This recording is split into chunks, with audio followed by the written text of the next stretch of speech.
به این موضوع خوش اومدید. همه ما یه روزی از خودمون پرسیدیم که بعد از مرگ واقعاً چه اتفاقی برامون میفته. این شاید بزرگترین سوال زندگی ما باشه. امروز میخوایم از یه زاویه خیلی جالب به این قضیه نگاه کنیم. از این ایده که ما فقط همین یک جسم رو نداریم، بلکه یه جسم دیگه هم همین الان با ماست. خب، بذارید با یه سوال شروع کنیم که مطمئنم تجربهش کردید. اون شمایی که توی خواب و رویاهاتون راه میره، حرف میزنه، خوشحال و ناراحت میشه، اون واقعاً کیه؟ این سوال ساده در واقع کلید ورود به تمام بحث امروز ماست. این هم نقشه راه ما برای این بحث. اول از همه میبینیم که چرا اصلا میگیم ما بیشتر از یک جسم داریم. بعد با 3 جزء اصلی وجودمون آشنا میشیم. میریم سراغ داستان این 2 جسم و ربطشون به خواب و مرگ و آخر سر میبینیم که بعد از اون زندگی چه سفری در انتظارمونه.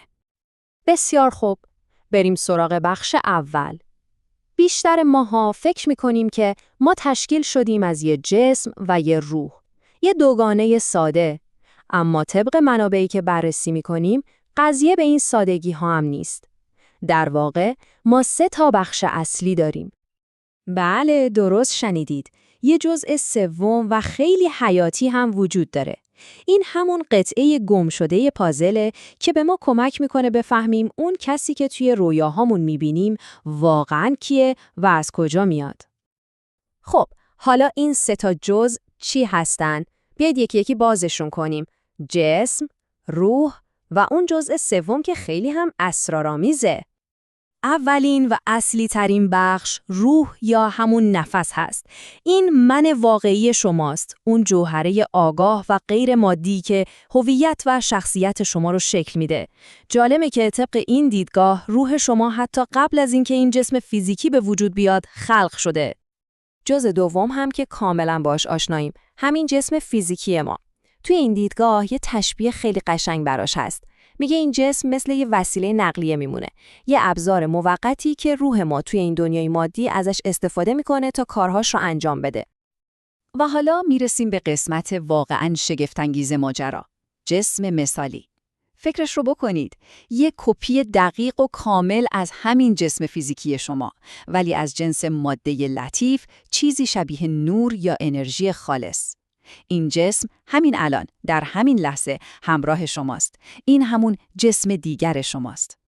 این تشبیه دست در دستکش فوق‌العاده است، نه؟ خیلی دقیق بهمون نشون میده که توی حالت بیداری این 2 جسم چطور کاملا روی هم قرار گرفتن و مثل یه واحد عمل میکنن. ما اصلا متوجه حضور دومی نمیشیم. خب، حالا این ایده جسم دیگه از کجا میاد؟ جالبه بدونید که فلاسفه و متون دینی نگاه‌های متفاوتی به ماهیت این جسم داشتن. بیا یه مقایسه سریع بین این 2 دیدگاه داشته باشیم. اینجا به یه دوراهی خیلی مهم میرسیم. آیا این جسم لطیف فقط یه مفهوم انتزاعی و ذهنیه یا نه یه جسم واقعیه که از یه ماده خیلی رقیق‌تر ساخته شده؟ همونطور که می‌بینید، منبعی که ما داریم بررسی می‌کنیم با قدرت روی دیدگاه دوم تاکید می‌کنه، یعنی این جسم واقعیه. پس طبق این دیدگاه، این جسم مثالی کاملاً واقعیه. شکل داره، رنگ داره، اندازه داره، حرکت می‌کنه. فقط جنسش فرق داره. بهترین مثالش شاید یه هولوگرام یا شعله آتیش باشه. شما میتونین ببینینش، شکل و رنگش رو تشخیص بدین، اما نمیتونین توی دستتون بگیرینش. بسیار خوب، حالا که با این 2 جسم آشنا شدیم، سوال اینه که اینا چطور با هم کار میکنن و مهمتر از اون چطور از هم جدا میشن؟ جواب این سوال توی 2 از تجربه‌های خیلی آشنای ما پنهان شده: خواب و مرگ. پس وقتی ما میخوابیم، اتفاقی که میفته یه جور جدایی موقته. جسم مثالی ما که روح رو هم همراه خودش داره، از جسم فیزیکی جدا میشه، به سفر میره و همون تجربه هایی رو میسازه که ما بهش میگیم رویا. اما همیشه یه ارتباط حیاتی بین این 2 جسم برقراره. این اتصال حیاتی ریسمان نقره‌ای نام داره. فکر کنین یه چیزی شبیه به بند ناف اما از جنس انرژی. این ریسمان شاهرگ حیات ماست که نیروی زندگی رو بین دو جسم منتقل میکنه و تضمین میکنه که ما همیشه از سفرهای شبانمون به جسم فیزیکیمون برمیگردیم. و اینجاست که فرق بین خواب و مرگ به شکل فوق‌العاده ساده‌ای روشن میشه. مرگ طبق این دیدگاه چیز پیچیده‌ای نیست. مرگ یعنی قطع شدن دائمی و بی بازگشت همین ریسمان نقره‌ای. همین. خب، پس وقتی این ریسمان برای همیشه قطع شد چی میشه؟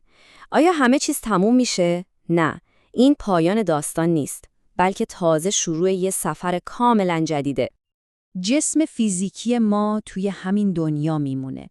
اما روح ما که حالا برای همیشه با همون جسم مثالی یا لطیف یکی شده، وارد یه مرحله جدید از هستی میشه که بهش میگن برزخ. پس برزخ پایان تجربه‌های ما نیست، برعکس یه دنیای واسطه و کاملا واقعیه که ما اونجا با همون جسم مثالی به زندگی ادامه میدیم.